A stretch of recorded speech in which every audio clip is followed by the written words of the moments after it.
CNN, for the most part, was actually fair during the Trump and Biden debate. However, if you've been an activist organization for at least 10 years, like CNN certainly has, that's not going to be good enough for many people. Although CNN didn't bother to fact-check Trump in real time, thanks a lot. But the notion, though, that CNN, who is supposed to be a neutral news organization, I know that's certainly not what they've morphed into. They've just been an activist organization for at least 10 years for the Democratic Party. So it's CNN's fault that people like Joy Behar of The View expect CNN to basically debate Trump for Joe Biden. That's not supposed to be the job of a moderator during a debate. CNN actually did, in general, a good job during this debate. If Trump goes off and says something that the viewers or whoever you think is not true, it's supposed to be Biden's job to fact check him. CNN's job can't just be, Trump, you said this wrong, you said this wrong, you said this wrong. Because first of all, some of the things he's saying you might think are wrong.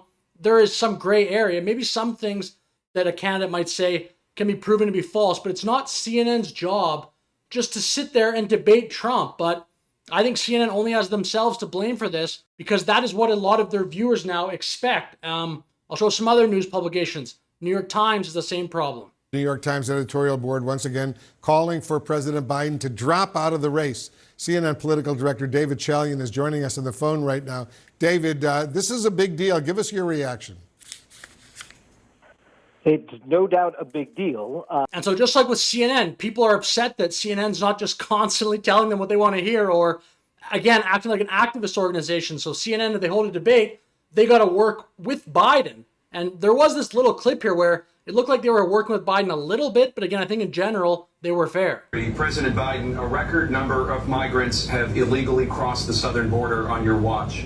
Overwhelming border states and under the issue of immigration and border security, President Biden, a record number of migrants have illegally crossed. So some online were saying that that was Dana Bash of CNN helping Joe Biden to basically look at Jake Tapper when he was talking, but I can't necessarily confirm that. It looks like that was what happened, but whatever. Even if that was what happened, if that was just like a minor thing, that's not the end of the world. At least CNN was not being as obviously pro-Biden as they generally are in these debates, or at least they have been in years past, like in recent years.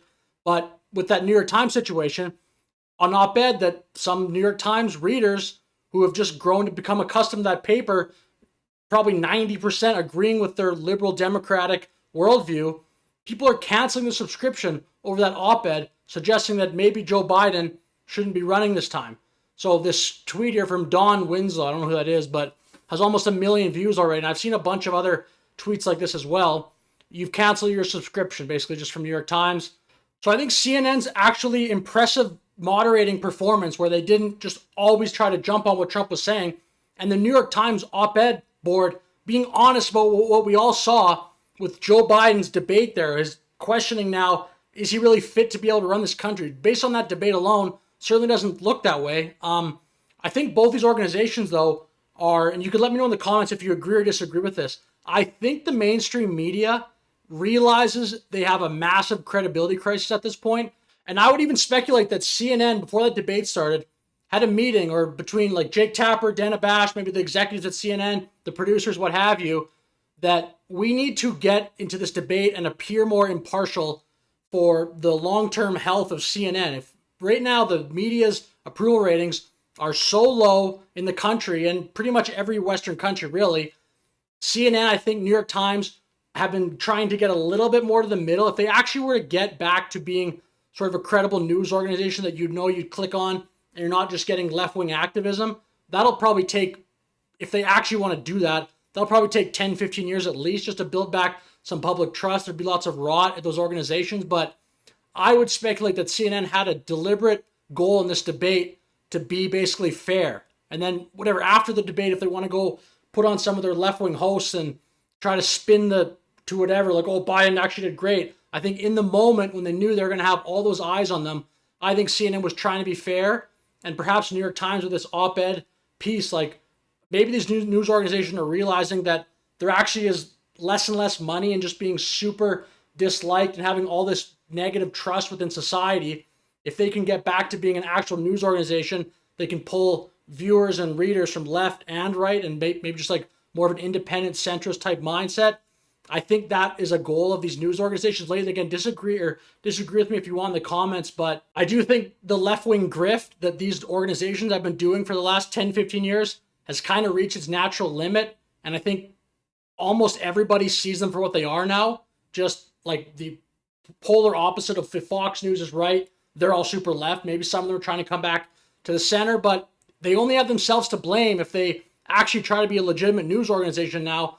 And a bunch of their left-wing fans don't like that because you almost can't even blame them. Like the people who are upset that CNN wasn't fact-checking Trump in real time or trying to basically debate Trump on behalf of Biden, or that the New York Times isn't just constantly going to say everything positive towards Democrats and Joe Biden. If they're going to have an op-ed kind of questioning, in this case, Joe Biden's mental fitness, you almost can't blame them because they've been conditioned to expect this from the paper and from CNN. So if you're a viewer of CNN or a reader of New York Times for the last 10, 15 years, and you clearly like what if you're paying for their product or you're watching their show regularly, you like that. You just want to hear, okay, what's the liberal point of view? What's the Democratic Party point of view on this issue?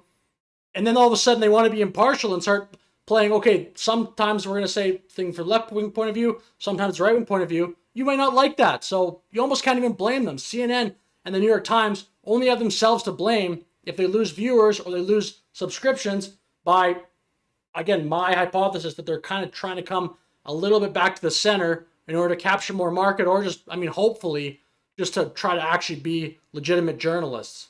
So with that said, let me know what you thought of the CNN performance or the CNN moderator performance in the comments below. And anything in this video, if you disagree, you agree, either way, let me know. This is probably one where this is my opinion. I could be completely, or at least somewhat wrong on this entire video. I don't know. This is definitely kind of a gray area subject, but I think that's why it's interesting to talk about. But either way, let me know your thoughts. Thank you for watching. Have a good day.